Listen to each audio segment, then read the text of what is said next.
Hi, ഇന്നത്തെ നമ്മുടെ topic വരുന്നത് മന്ത്രിമാരുടെ കണ്ണടയ്ക്ക് ലക്ഷങ്ങൾ വിലയോ. ഒരിടയ്ക്ക് കേരളത്തിൽ വിവാദമായിരുന്ന ഒരു ചോദ്യമായിരുന്നു ഇത്.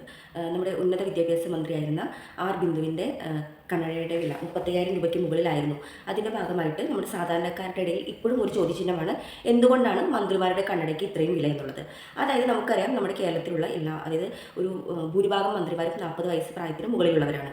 ഈ 40 വയസ്സ് മുതൽ നമുക്ക് വെള്ളെഴുത്ത് പോലുള്ള പവർ സ്റ്റാർട്ട് ചെയ്ത് തുടങ്ങും.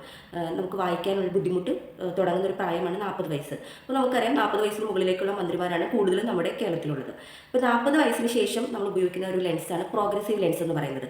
നമുക്കറിയാം, നമ്മുടെ വീടുകളിലായാലും പ്രായമായവർ ഉപയോഗിക്കുന്നത് ലെൻസിൽ ഒരു ഷേപ്പിൽ ഒരു വിഭജനമുള്ള ലെൻസാണ് അവർ യൂസ് ചെയ്യുന്നത്. അതായത് ബൈഫോക്കൽ ലെൻസസ് എന്ന് പറയും.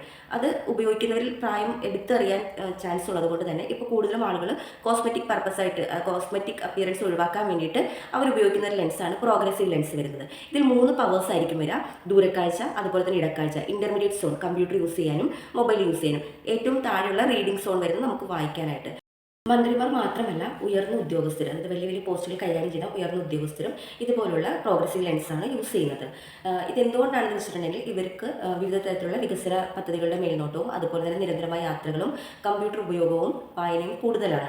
അതുകൊണ്ട് തന്നെ ഒരു വൈദ്യ ഉപദേശപ്രകാരമാണ് ഇവർ ഇതുപോലുള്ള ലെൻസുകൾ യൂസ് ചെയ്യുന്നത്. മാത്രവുമല്ല, കാഴ്ച സംബന്ധമായ ബലഹീനതകൾക്ക് പരിഹാരമായിട്ട് നമുക്ക് ബഹുതല പ്രോഗ്രസീവ് ലെൻസുകൾ അവൈലബിൾ ആണ്. അതായത് ആൻറ്റി ഗ്ലെയർ കോട്ടിംഗ് വരുന്നത്, UV പ്രൊട്ടക്ഷൻ, ബ്ലൂ പ്രൊട്ടക്ഷൻ തുടങ്ങിയ ലെൻസിനെല്ലാം വില കൂടുതലാണ്. മാത്രമല്ല, പവർ കൂടുതലുള്ളവരാണെന്നുണ്ടെങ്കിൽ അവർ നേരത്തെ ഹൈൻഡെക്സ് ലെൻസുകളാണ് യൂസ് ചെയ്യുന്നത്. അപ്പോൾ അതിനും വില കൂടുതലാണ്. നമ്മൾ എത്രയൊക്കെ ക്ലാരിഫൈ ചെയ്താലും സാധാരണക്കാരുടെ ഇടയിൽ പിന്നെയും ഒരു ചോദ്യചിഹ്നമായിരിക്കും, ഏറ്റവും കുറഞ്ഞ ലെൻസുകൾ ഉള്ളപ്പോൾ എന്തിനാണ് ഇത്രയും വില കൂടിയ ലെൻസുകൾ ഉപയോഗിക്കുന്നതെന്ന്. അതായത് സാധാരണക്കാരിലാവുമ്പോൾ ഏറ്റവും ചെറിയ ഏരിയ ഉള്ള ലെൻസ്, ഞാൻ നേരത്തെ പറഞ്ഞിരുന്നു, പ്രോഗ്രസീവ് ലെൻസസിൽ 3 സോണാണ് ഉള്ളത്. നമുക്ക് ഡിസ്റ്റൻസിലേക്ക്, അതുപോലെ തന്നെ ഇന്റർമീഡിയറ്റ് സോൺ, അതുപോലെ റീഡിംഗ് സോൺ, ഈ 3 ഏരിയ ഒറ്റ ലെൻസിൽ വരുന്നതാണ് പ്രോഗ്രസീവ് ലെൻസ്. ഈ പ്രോഗ്രസീവ് ലെൻസിൽ നാരോ ഏരിയ വരുന്നത് നമുക്ക് വീട്ടിൽ വേറെ ജോലികളൊന്നും ഇല്ലാത്തവരാണെന്നുണ്ടെങ്കിൽ അവർക്കായിരിക്കും ഏറ്റവും കൂടുതൽ ഉപകാരപ്പെടുക. അതായത് മന്ത്രിമാരായാലും ഉദ്യോഗസ്ഥരായാലും ടീച്ചേഴ്സായാലും കമ്പ്യൂട്ടർ കൂടുതൽ, അതായത് IT ഫീൽഡിലുള്ളവരായാലും അവർക്ക് ഒരുപാട് നേരം കമ്പ്യൂട്ടർ യൂസ് ചെയ്യുക, അവരുടെ ജോലിയുടെ ഭാഗമായിട്ട് അവർക്ക് ദീർഘനേരം ഇത് ഉപയോഗിക്കേണ്ടി വരുന്നത് കൊണ്ടിട്ട് അവർക്ക് ഏറ്റവും കംഫർട്ടബിൾ ആയിട്ടിരിക്കുക വൈഡർ ഏരിയയുള്ള ലെൻസ് യൂസ് ചെയ്യുന്നതായിരിക്കും. അതായത് വിശാലമായ ഒരു കാഴ്ച അവരുടെ കണ്ണിൻ്റെ ആയാസം കുറയ്ക്കാനായിട്ട് സാധിക്കും. അപ്പോൾ ഏരിയ എത്രത്തോളം കൂടി വരുന്നോ അതിനനുസരിച്ച് വിലയിലും വ്യത്യാസം വരും. മാത്രമല്ല, ഓരോ തരത്തിലുള്ള കോട്ടിങ്ങുകൾ വരുന്നതനുസരിച്ച് ബ്രാൻഡ് മൂല്യം കൂടുന്നതിനനുസരിച്ചും റേറ്റിൽ വ്യത്യാസം വരും.